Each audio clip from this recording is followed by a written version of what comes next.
రాష్ట్రంలో ప్రతి ఇష్యూలో కుట్ర చేస్తుందని చెప్పి వాళ్ళ అసమర్థతకు ఈరోజు వికారాబాద్ లో చెన్నారెడ్డి గారి విగ్రహం దగ్గర రోడ్ పైన కూర్చొని మాట్లాడుతున్నాం. మీతో సంతోషం. ఎందుకంటే ఈరోజు సాయిపూర్లో హాస్టల్లో పిల్లలకు విషాహారం తిని వాళ్ళకు ఫుడ్ పాయిజనింగ్ అయిపోయి సిక్ అయిపోయిందని 2 days బ్యాక్ పేపర్లో చూసాం. సరే 2 days తర్వాత సెట్ అయ్యిందిలే అని అనుకున్నాను. కానీ ఈరోజు మార్నింగ్ పేపర్లో ఫోటో చూసాను. తల్లిదండ్రులకు కూడా నో ఎంట్రీ.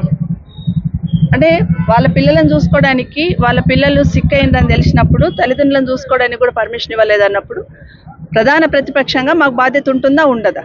మీరు తల్లిదండ్రులను అలో చేయనప్పుడు కనీసం మేమైనా కనీసం వెళ్ళి చూసి వాళ్ళకు భరోసా కల్పించి ఏం జరిగిందని కనుక్కోవాల్సిన అవసరం ఉంది. కానీ ఆశ్చర్యం ఏంటంటే ఈరోజు మేము ఇక్కడ వికారాబాద్కి ఎంటర్ కాగానే, నాకు తెలియదు చనుగోముల దగ్గరనే మమ్మల్ని ఆపాలనుకున్నారని నాకు కూడా తెలియదు. కానీ ఈ రోడ్ ఎంబడి ట్రాఫిక్ తక్కువ ఉంటుంది అని చెప్పి నేను ఈ రోడ్ ఎంబడి సిద్ధులూరు రోడ్ ఎంబడి వస్తే ఇక్కడ మమ్మల్ని ఆపేశారు. అసలు ఎందుకు ఆపారు అనేది ఎస్పీ గారిని, కలెక్టర్ గారిని అడుగుతా ఉన్నాను. అంటే ప్రతిపక్షంలో ఉన్న వాళ్ళకి ఒక రూలు, అధికార పక్షంలో ఉన్న వాళ్ళకి ఒక రూలా? ఈరోజు మమ్మల్ని అలో చేయండి కలెక్టర్ గారు, మేము పోయి పిల్లలను చూసి వస్తామంటే ప్రోటోకాల్ వర్తించదు మేడం అంటున్నారు.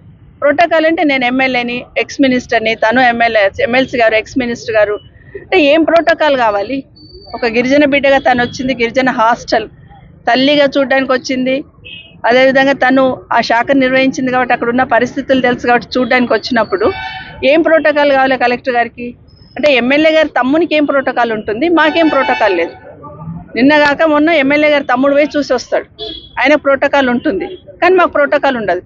కొన్ని అలా ఉండాలన్నప్పుడు మరి మా వాళ్ళు కూడా అక్కడ లోకల్లో తాండూరులో ఉన్న వాళ్ళు, తాండూరులో పుట్టిన వాళ్ళే రావాలంటే నేను తాండూరులో పుట్టిందండి. ప్రోటోకాల్ ప్రకారం రాజకీయంగా ప్రోటోకాల్ వర్తించదేమో నాకు, కానీ మరి నేను తాండూరులో పుట్టిందాన్ని. మరి అట్లా అక్కడ పుట్టిన వాళ్ళకే ఇస్తామంటే అక్కడ పుట్టిన వాళ్ళకి అట్లన్నా వస్తాం. మరి ఎమ్మెల్యే గారు తమ్ముడైతే విజిట్ చేయొచ్చంట, మేము విజిట్ చేయొద్దట.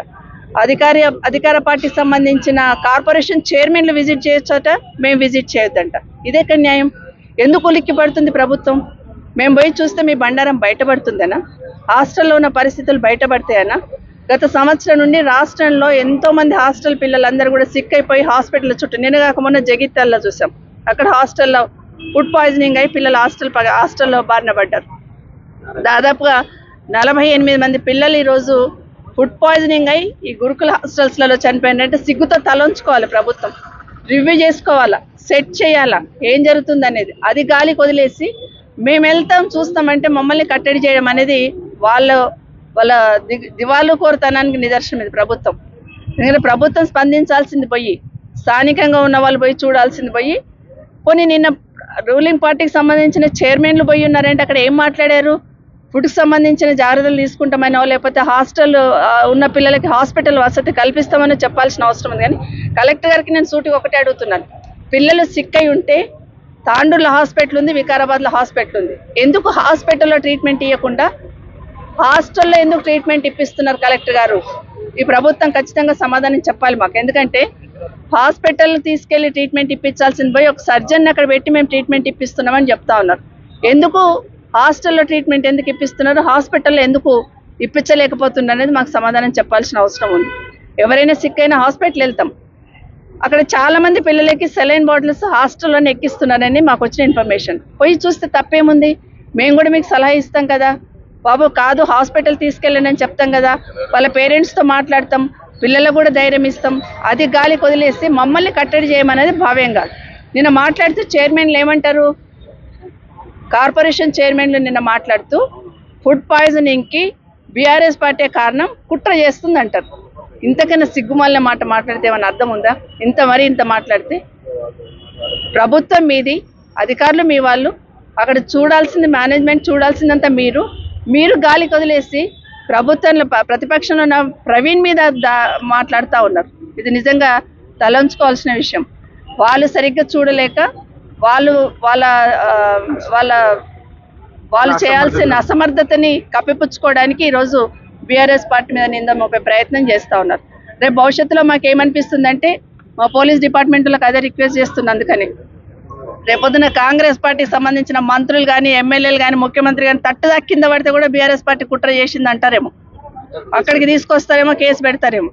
మేము అనేది చిన్నపిల్లలతోని, మాకు రాజకీయం చిన్నపిల్లలతో రాజకీయం చేయాలని లేదు, కానీ మీరు నిద్రమత్తు వదిలేండి, హాస్టళ్లలో ఉన్న పిల్లలకి సౌకర్యాలు కల్పించండి అని చెప్పడానికి ఎందుకు జరుగుతుంది, మళ్ళీ మళ్ళీ ఎందుకు జరుగుతుందని ప్రశ్నించుకోవాల్సిన అవసరం ఉంది. ఒకసారి పొరపాటు అంటాం, 2 సార్లు పొరపాటు జరిగింది అనుకుంటాం, 3 సార్లు ఓకే, కానీ ఎవ్రీ డే ఇది నిత్యకృత్యం, ఇది మామూలు విషయం అన్నట్టు గాలికి వదిలేస్తున్నారు.